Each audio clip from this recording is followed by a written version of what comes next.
Ahí está.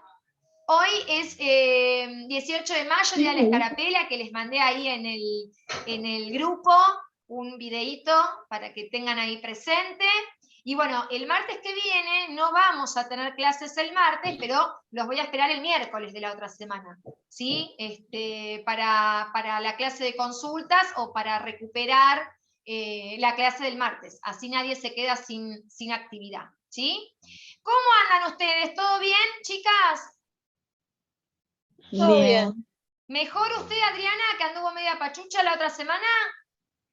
Sí, ahora estoy mejor, pero igual sigo resfriada. Mira, Y eso no vio sé. que tarde, justo estamos en la época que cuesta, no es que uno se recupera tan rápido. Y bueno, usted ya me Sí. había contado lo de la vacuna que estaba esperando y demás. ¿Y usted, María, se vacunó, se anotó? ¿En qué está? Me tengo que bajar la aplicación de una aplicación para poder vacunarme, así que voy a ver cómo hago para bajarlo y después me anoto. Porque yo no le dejo bajarlo de mi tablet.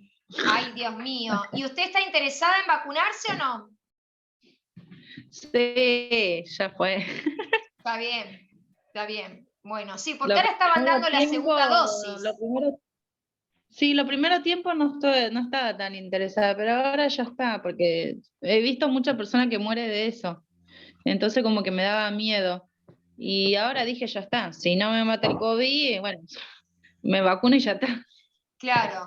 Mi mamá fue a O sea, averiguar. como Mi mamá fue a averiguar y justo le había llegado el turno y cuando ella fue no se dio cuenta, nadie le informó, no sabía.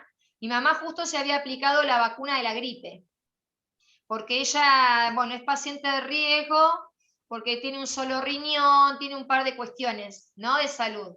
Entonces, todos los años, ya mi mamá tiene 69 años. Entonces, bueno, le recomiendan hace un par de años en darse la vacuna contra la gripe. Entonces, bueno, todos los años se vacuna. Claro, se fue a vacunar como todos los años contra la gripe y cuando en entre medio le surge el turno. Entonces, cuando va a sacarse el turno para ir cuando va a vacunarse, justo le preguntan, no sé cómo fue, no me acuerdo. Y dijo, sí, me vacuné contra la gripe. Ah, no, señora, tienen que pasar por lo menos 10 días entre una vacuna y la otra. Así que, no, chau, chau. Y perdió ese turno. Entonces, hoy me Sí, contaba... eso estaban diciendo en el noticiero. En el Sí, noticiero decían que si te vas a vacunar de la gripe de lo o que sea. hay otra vacuna también que ponen, no podés ponerte la dosis Sí. para el virus. claro, no sé por qué será ahí el efecto. El tema es que hoy mi mamá vive en Monte Grande. Hoy mi mamá se fue al hospital de Monte Grande, que al lado por ahí pusieron una carpa sanitaria así de vacunación, como un puesto, digamos, que armaron, como en todos los lugares, como tenemos en Ezeiza, porque vieron que a veces lo hacen en alguna salita, a veces toman alguna escuela, a veces toman, no sé, en desarrollo social. Yo el otro día fui a la casa de Facundo, pasé por desarrollo social y ahí al lado pusieron una posta de vacunación. En otros lados hay clubes, en el Jahuel hay un club, por ejemplo, que lo tomaron como sede. No es que sí o sí es la salita. Hola, chicas. Entonces, nada, mi mamá fue por las dudas, no tenía el turno ya lo había perdido, pero fue y se acercó, porque ya pasaron los días. Y cuando fue le dijeron, no, señora, estamos ahora con la segunda dosis, no hay primeras dosis, no llegaron más primeras dosis, estamos con la segunda, el gobierno no volvió a comprar. Esa es la contestación que le dieron, me contaba ahora hace un ratito que hablé con ella. Entonces le digo, qué raro, ¿viste? Así que le dije que fuera a otro lado, que es donde se vacunaron mis suegros, ahí en Pahuel, que mi suegra le pasó al revés. Mi suegra le llegó el turno, que tardó un montón, porque tuvieron un error en el sistema, que se equivocaron, hasta que se lo arreglaron, pasaron no sé cuántos meses. Y cuando llega el turno, a muchas personas le pasó que les llegó el turno y ni les avisaron, o les avisaron el mismo día y ya había pasado la hora. Tengo compañeras también que le pasaron eso, que le llegó el mensaje al celular de, sí, su turno de vacunación es hoy a las 2 de la tarde, y eran las 4, por ejemplo. Entonces, salir disparando, bueno. Y mi marido llevó a mis suegros y fueron a tirarse el lance. Mire, A nosotros nos llegó el turno, pero nos avisó, nos llegó el mensaje como 2 días después, que no sé qué, no sé cuánto, y que me tocaba este lugar. ¿Cómo tengo que hacer ahora? Y dije, no, si tiene tiempo, quédese acá. O sea, que ven que también depende del lugar o cómo la frecuencia de gente y demás. Pero bueno, Claro. lo cierto es que hay que estar informado y saber de acuerdo al interés de cada uno, ¿no? El que tiene interés, está interesado, digamos, y convencido de ir a vacunarse, sí que no se deje estar, porque pasa el tiempo y pasa esto del tole-tole, que si era la primera dosis, que la segunda, la tercera o la cuarta. Bueno, chicas, lo cierto es que hay que cuidarse. Cecilia, ¿cómo anda? ¿Todo bien? Bien, profe, ¿usted? Bien, bien, miren, patriótica, ya les dije, me puse hasta la trencita, tengo los moños, tengo todo. Sara, ¿usted todo bien? Todo bien, señor. Vamos todavía, con actitud, por favor. Hoy es el día de la escarapela, como dije. Tenemos los anticipos de mayo. El martes que viene dije no hay clases, pero vamos a hacer la clase el miércoles para recuperar, para que no pierdan. Y ya nos vamos a poner de acuerdo. ¿Sí? Ya aprobó el módulo la directora, el nuevo módulo que vamos a trabajar, que yo, por ejemplo, Cecilia era una de las alumnas que me decía, señor, yo ya terminé, y a ver con qué sigo. Y yo le decía, tengan un minutito de paciencia que está verificando todo la directora, a ver si no hay ningún error en los módulos nuevos que estamos armando, y bueno, ya nos dio el ok. ¿Sí? Así que la semana que viene yo les voy a estar diciendo bien qué día voy a ir. ¿Por qué? Porque vieron que yo los jueves voy hasta la puerta del colegio, ¿sí? A entregar módulos siempre y cuando haya alumnos que necesiten, porque como el colegio de la Porteña está cerrado, porque no hacen guardia los jueves, yo sinceramente los días jueves que voy es para quedarme en la puerta parada esperando a que lleguen ustedes. Cecilia no me deja mentir que la otra vez me fui hasta la puerta del colegio, vio que usted me encontró hablando con otra compañera, con Roxana, que es empleada en la salita. Trabaja en la base 19. Claro, trabaja en la base 19. Entonces, yo justo estaba hablando con ella, mirándole unas tareas, y justo llegó Cecilia, que nos habíamos puesto de acuerdo, que Cecilia fue re puntual también. Yo les pido sí o sí la puntualidad porque es ir a pararme y estar en la calle. O sea, no puedo ingresar, no es que yo puedo aprovechar y adelantar trabajo en el salón mientras espero a que vengan. No, es quedarme así. Y yo también, digamos, no me gusta ir a perder tiempo, me quedo ahí parada, esperando. Si llegan tarde es un tema. El otro día fui el jueves pasado y una de las alumnas me dejó plantada, literal. Una alumna nueva que no son ustedes, es una alumna menor que tiene otra situación, unas problemáticas bastante complejas, pero 2 veces me dejaron plantada. Entonces esas cosas a mí no me gustan. Sí, es feo, es feo. Es feo, porque una vez nos puede pasar algo, claramente nos puede pasar algo, pero ¿qué hace uno? Avisa, ¿no es cierto? Claro. Aunque yo haya tenido que ir, y fue en el medio, entre medio, ahí en el camino, pero, señor, mire, que al final salí, me pasó tal cosa, no llego, listo. Pero estar ahí esperando, uno llamando, que el otro no conteste, bueno, más allá de que es mi horario laboral, es como que uno moviliza y estoy en la vereda, no estoy adentro del colegio. Entonces, bueno, la semana que viene, dado que el martes no hay clases y yo el lunes tengo Zoom personalizado, yo quiero ponerme de acuerdo con la directora de la Porteña, porque quiero ver qué día van a hacer guardia la semana que viene, porque yo tenía entendido que ellos abren la escuela los martes, hacen guardia. Entonces, si el martes no va a haber clases por el feriado del 25, se supone que deberían abrir otro día de la semana en algún horario. Entonces mi idea es poder combinar un día que el colegio esté abierto porque llegó mobiliario nuevo al colegio y lo tengo que ir a marcar, no lo pude marcar todavía para que se sepa que es nuestro. Así que voy a tratar de combinar eso. Y si no, bueno, ustedes saben, estén atentos que yo la semana que viene voy a estar informándoles que cerca del mediodía nos vamos a encontrar para entregar los módulos a quienes necesiten el módulo nuevo, ¿sí? Así que dicho sea de paso, lo voy a ir mostrando el módulo. Lo tengo acá. Esperen que abro acá. Ahí. Las corro de lugar. Ahí, así vamos bien. Perfecto. Proyecto 100 años leyendo el mundo. ¿Sí? Acá tenemos lo que yo ya les anticipé. Ahora vieron que ya no nos llamamos más, chicas, ya no nos llamamos más EPA. Es decir, en los papeles organizativamente se sigue usando EPA 703. Pero con el cambio de gobierno que tuvimos, ahora el del señor Fernández, la dupla Fernández-Fernández, las EPAs se pasaron a llamar esto que está acá, DJIAM. DJIAM número 703, ¿sí? Que es la Dirección de Educación de Jóvenes Adultos y Adultos Mayores. ¿Sí? Esa es la sigla, lo que significa. Pero bueno, históricamente es como que uno tiene ya el chip, somos las EPA o somos las EPJA. Yo hace pocos años que estoy en adulto, pero de los pocos años que estoy, cambió 3 veces. Con esta es la tercera vez que cambia el nombre. Así que bueno, estas cuestiones de los gobernantes. Bueno, 100 años leyendo el mundo. Ahí está el padre de la educación de adultos, que ya se los había presentado y que mandé videos en el grupo. El señor Paulo Freire, que se cumplen este año los 100 años de su nacimiento, ¿sí? Bueno, nuestra directora, Gladys Laceda, este es el nuevo módulo del proyecto, para los ciclos de alfabetización, de formación integral, por proyecto. Bueno, acá están todos los contenidos, esta parte no la van a recibir ustedes de los contenidos, ¿sí? Está toda la fundamentación. Y acá dice, ¿ven? Dice, a 100 años del nacimiento de este gran pedagogo, es quizá el momento para recordar también lo que Freire subrayó con insistencia, que la educación no se podía repetir y que por eso él decía, la manera de homenajearme y de comprenderme no es seguirme, hay que rehacerme. Su muerte debería ser una invitación no solo para comprender mejor su pensamiento y práctica educativa, sino la práctica educativa propia y el sentido que hasta ahora ha tenido.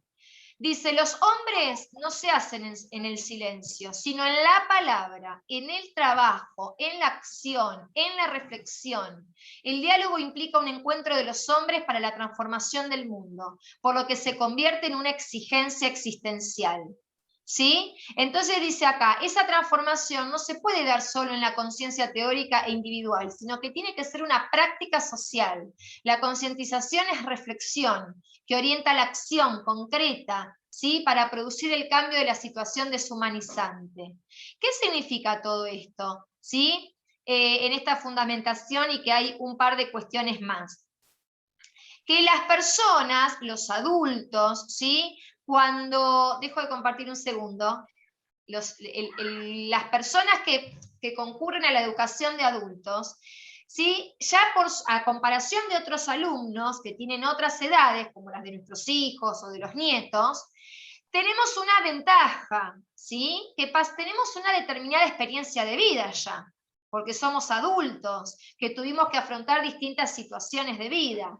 Pero muchas de esas situaciones, decía Paulo Freire, eran situaciones de opresión. ¿Qué significa situaciones de opresión? ¿Alguien sabe lo que es sentirse oprimido? Chan, otra vez están todos mudos. Chicas, no me dejen sola, díganme sí, no, blanco, negro, algo. No me dejen acá con mis grandes trenzas, muy patrióticas. 3 pelos tengo, la maestra está estresada y tiene 3 pelos, se me cae el pelo, chica, un desastre. Bueno, no importa, paréntesis. ¿Alguien sabe lo que es sentirse oprimido? ¿Alguien se sintió oprimido alguna vez? Cri, cri, cri, dirían los niños. Cri, cri, cri. Bueno, ay, María está muteada. Seríamos como un estado depresivo, digamos, ¿no, profe? Bueno, a ver usted, María, ¿qué dice? Que si no sabemos la respuesta, no sabría responder. Bueno, pero por eso me contesta, no, no lo sé, nunca lo escuché, o lo escuché, pero no sé qué significa, pero no se me queda así muda. Porque, ay, Dios mío. No, bueno, a ver, acá Cecilia dice que está relacionado más con lo depresivo, ¿no? Y yo, más que con lo depresivo, el estar oprimido significa estar como oculto, de alguna manera, ¿no? En el sentido de que nosotros, como adultos, en el contexto en el que nos manejamos, ¿sí? Nosotras, ninguna de las que estamos acá, obviamente incluida yo, no somos poderosas en el sentido Poderosas sí que somos, tenemos fuerza, empuje, energía, eso no tiene discusión. ¿Sí? Pero me refiero que no pertenecemos a esa élite de poderosos que gobierna el mundo o que gobierna el país o que tenemos esas empresas donde explotan a la gente. Nosotras no formamos parte de ese sector de la sociedad. ¿Sí? Nosotros, si nos tendríamos que ubicar, incluso estamos por debajo de esos que nos dominan, por así decirlo, ¿no? Nosotros respondemos y debemos obedecer a nuestros patrones, a nuestros empleadores, ¿sí? Entonces, ¿qué pasa? Hay varias opciones. O tenemos empleadores o poderosos que respetan a los que estamos más abajo, o tenemos poderosos que no respetan los derechos de los que estamos por debajo, haciendo el trabajo más pesado. ¿Se entiende hasta acá? Entonces, sí. ¿Qué pasa? Cuando las personas estamos sometidas a la explotación constante, a la dominación, ¿sí? Se dice, esto es lo que decía Freire, es que estamos en un estado de opresión. Es como si estuviésemos encerrados en ese círculo vicioso. ¿Y qué ocurre? Decía, y eso era lo que le preocupaba a este pedagogo, decía, ¿qué pasa? Lamentablemente, la mayoría de las personas que se encuentran en esa situación no se dan cuenta que la están viviendo esa situación.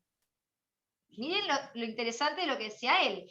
La mayoría de las personas que están oprimidas, que se sienten atosigadas, dominadas, manejadas por un otro superior, no se da cuenta que están viviendo en esa situación. ¿Por qué? Por eso es una opresión, no se dan cuenta que están ahí. Porque esto se le hace una costumbre ya. Exacto, Cecilia, no lo puedo haber dicho mejor. Se hace una costumbre, es decir, se naturaliza. Es como que uno lo vive de manera natural, como que esto es así, o es mi destino. Es como que no genera en esa persona el decir, bueno, voy a luchar de otra manera para no sentirme así. Lo ven como una manera natural. ¿Pero por qué? Porque los grandes poderosos, los que pertenecen a esos imperios poderosos, ¿sí? Que son los que gobiernan, que manejan a los países, a las naciones, que tienen sus intereses, que son solo para los de su círculo íntimo y no para el resto de la sociedad en su conjunto, a pesar de que nosotros votamos, ¿sí? Tienen ciertos discursos, ¿sí? Que saben apuntar a la parte psicológica de las personas. Hay un montón de dispositivos, de herramientas, de recursos que utilizan los poderosos para inculcarnos, lo digo así para que se entienda mejor, para inculcarnos a los que estamos más por debajo de ellos, ciertas cosas que vivimos en la vida como si fuesen naturales. ¿Sí? Como esto es natural, esto es costumbre, como dice Cecilia, esto es así.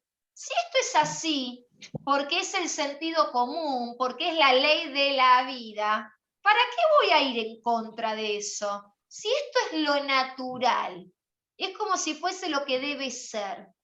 Entonces los que estamos más por debajo, no nos ponemos a discutir sobre determinadas cuestiones, ¿sí? No las peleamos, no les hacemos acto de justicia, porque nos las son inculcadas como algo natural. ¿Se entiende lo que digo, chicas? Sí. ¿Me explico? Es como un juego. ¿Te acuerdas que nosotros teníamos una compañera que también estaba sometida a su marido? Bueno. ¿Eso también es? Lo podemos llevar a un plano del ejemplo que usted está dando. Yo en este caso estoy hablando a un nivel más macro. Lo macro es lo más amplio, ¿sí? Lo micro es lo más específico. Cuando hablo a nivel macro, incluso les hablo de la secuencia que vimos anteriormente en la parte de sociales, con esto de los primeros habitantes, que dijimos que las primeras culturas que habitaron el territorio como grandes civilizaciones fueron mayas, aztecas e incas, pero que después yo les contaba que hubo un antes y un después con la conquista del territorio, es decir, cuando llega Polón. ¿Quién conoce a Polón? A Colón, señor Sandra, ¿qué le pasa con estas trenzas? Bueno, Colón, vaya a saber qué Polón, ¿qué? Señor, yo voy saliendo porque mi nene tiene Zoom. Sí, después se escucha la grabación, quédese tranquila. Gracias por estar este ratito. Entonces, espere que saco una foto. Espere que saco una foto antes. Ya está, espere. Sonrían todas para la foto, todas divinas para allá la carapela. A ver, ahí va. Ahí estamos, genial. Bueno, entonces, gracias María, gracias.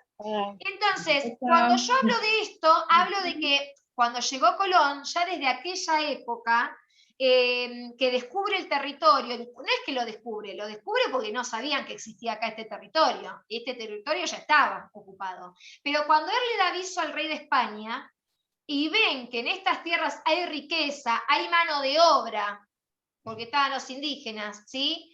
Entonces, manda gente acá a conquistar los territorios, primero por las buenas, ¿sí? Inculcándole nuevas costumbres, la religión, ¿sí? Entrando por la parte buena.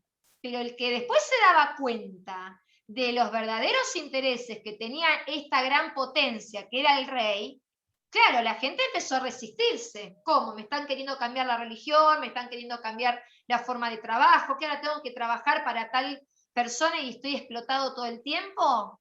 Entonces, ¿qué pasó ahí? El rey mandó a decir, el que acepta las órdenes va a tener lugar para vivir y va a poder comer. Pero el que no acepta las órdenes, se lo mata, se lo manda a matar, ¿sí? Entonces, eso ya desde aquellos tiempos empezamos con épocas de opresión. Lo que pasa que después, como les decía, a través de las costumbres que el rey mandó a inculcar acá, las generaciones que fueron creciendo y siguieron después, se fueron criando ya con las nuevas ideas, la nueva cultura, las nuevas costumbres. ¿Sí? Entonces hay cosas que se vivieron como algo natural. Entonces, ¿qué pasa? Decía Freire, cuando las personas terminan dándose cuenta de que en realidad eso que era costumbre, como dice Cecilia, y era algo natural, abren los ojos. ¿Vieron como cuando a uno se le cae la venda de los ojos, que está el dicho? Se me cayó la venda de los ojos y ahora veo la realidad como es. Eso significa poder salir de la opresión. Y eso es lo que dice Freire. Cuando realmente las personas pueden darse cuenta del lugar que están ocupando y de su propia realidad, es decir, que toman conciencia, recién ahí van a ser capaces de modificar y transformar algo de su realidad. ¿Sí? Y esto es cierto lo que dice Adriana también. Si lo llevamos a algo más pequeño, no por pequeño es menos importante, no, porque el ejemplo que dio Adriana es muy duro, ¿sí? De una compañera como hemos tenido en el curso que era maltratada por el marido, ¿sí? Llevándole a ese plano, el marido era como si fuese el poderoso, ¿sí? Que estaba por encima de ella y ejercía estos abusos con ella. Y al principio, esta compañera decía, bueno, capaz que yo hice todo mal, o sea, empezó a creer que la culpa la tenía ella. ¿Pero por qué? Por esta dominación psicológica que ejercía esta persona que se mostraba frente a ella como mayor autoridad. Entonces la desvalorizó, le hizo perder la confianza en ella misma. Entonces, cuando uno pierde confianza en uno mismo, siente uno que no sirve para nada, y bueno, termino haciendo lo que me dice el otro, y por algo será que me dicen eso, y bueno, y tendrá razón, o bueno, es así porque debe ser, como dice esta persona. Entonces, uno ahí cada vez se empieza como a oprimir más, ¿sí? A estar encerrado en esa situación de la que no puede salir. Cuando la persona logra darse cuenta, ¿sí? No es que sale fácilmente, no salimos fácilmente de ningún tipo de opresión. No es con la varita mágica que venimos y como en los cuentos, sin Saladín, que salga la opresión del maletín. No, no es como en los cuentos, no es fácil. Pero sí es un gran paso, decía Freire, poder darse cuenta que la persona logre descubrir la realidad en la que está.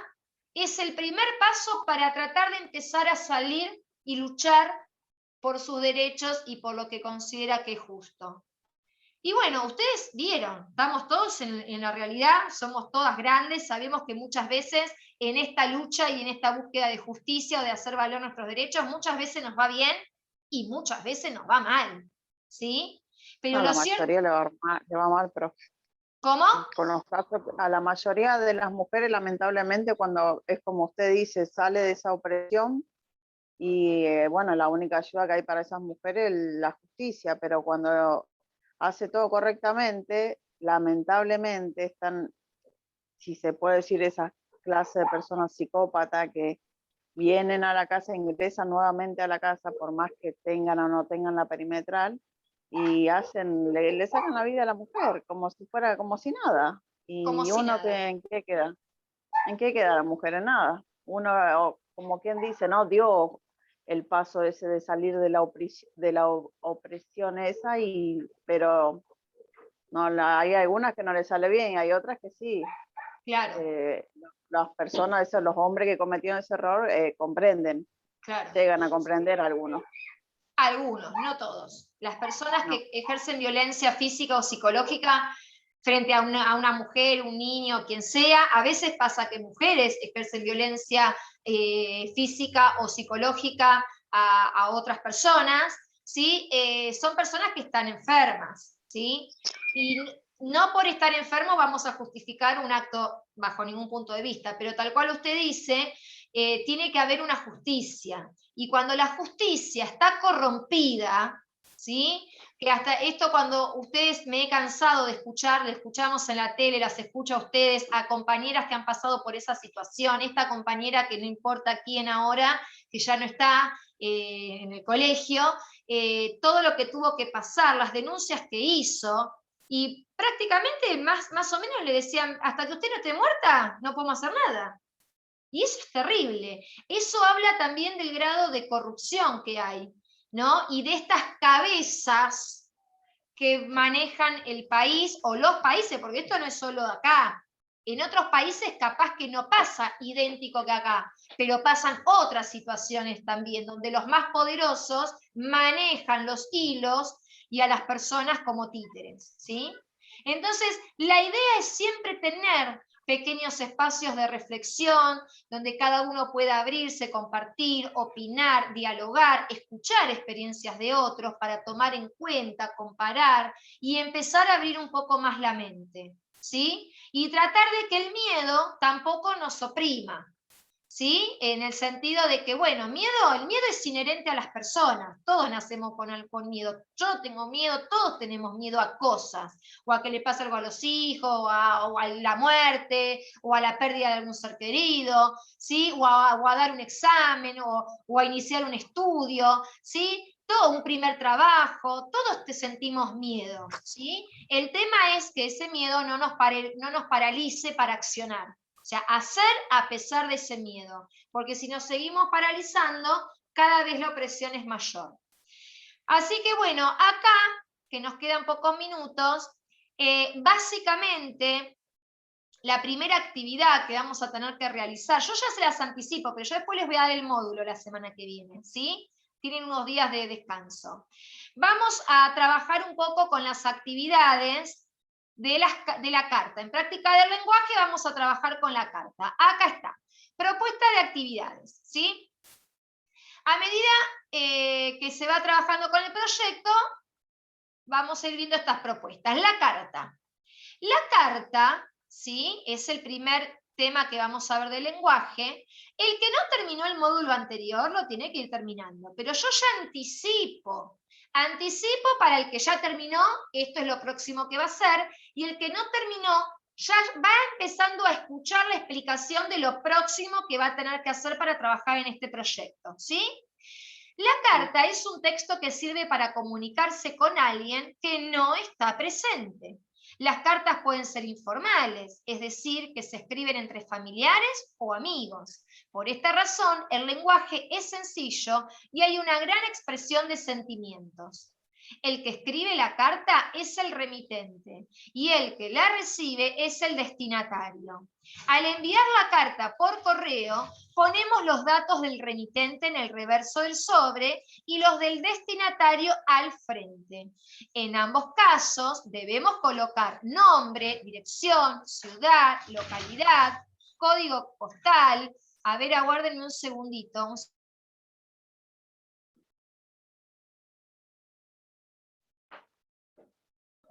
Ahí está, perdón, porque hubo una urgencia familiar y como estoy sola con mis hijas, me pasó una cuestión tonta, pava, pero tenía que contestarle algo a mi hija. Bien. Entonces dice acá, al enviar la carta por correo, ponemos los datos del remitente en el reverso del sobre y los del destinatario al frente. En ambos casos debemos colocar nombre, dirección, ciudad, localidad y código postal.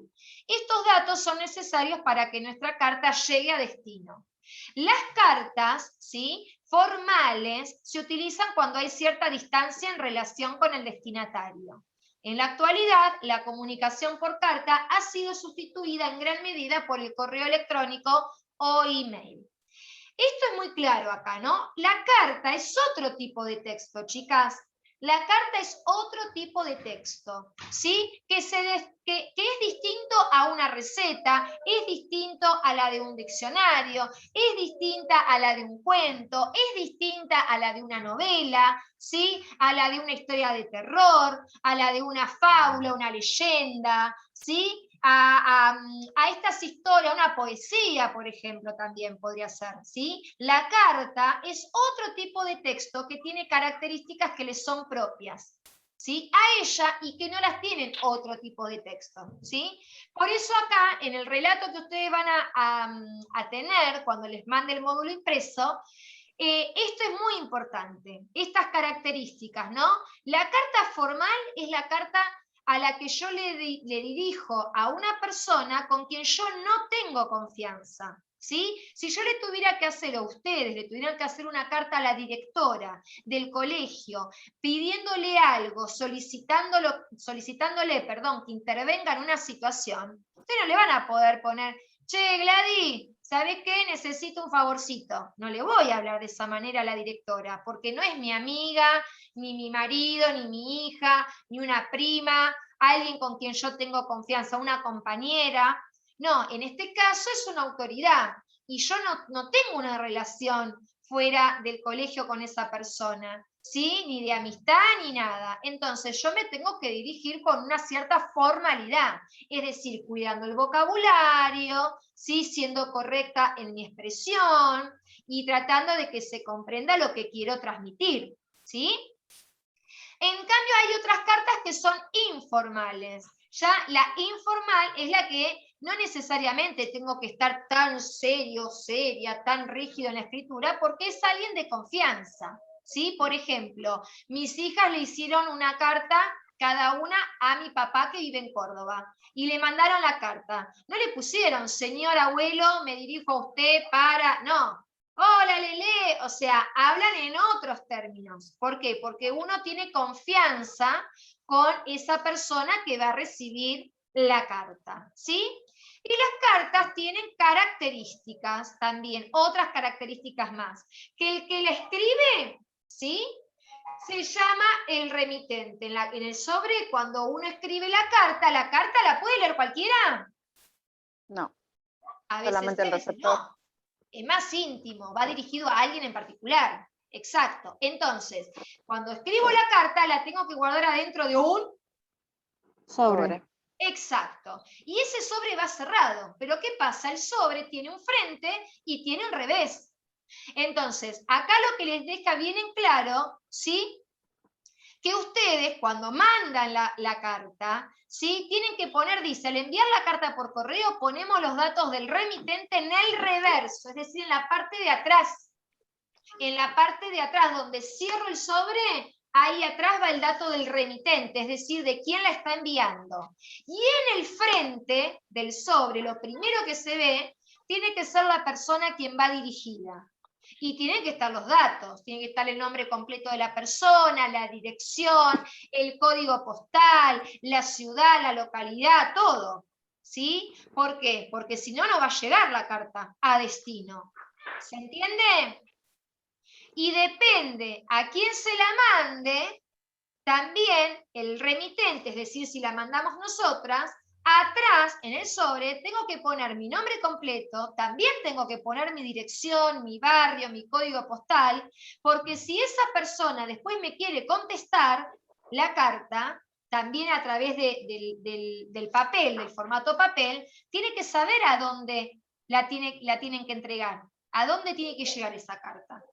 Entonces tienen que estar todos los datos, ¿sí? No solo la dirección, sino si esa dirección está dentro de un barrio, el nombre del barrio, ese barrio en qué provincia está y esa provincia de qué país es. ¿Se entiende?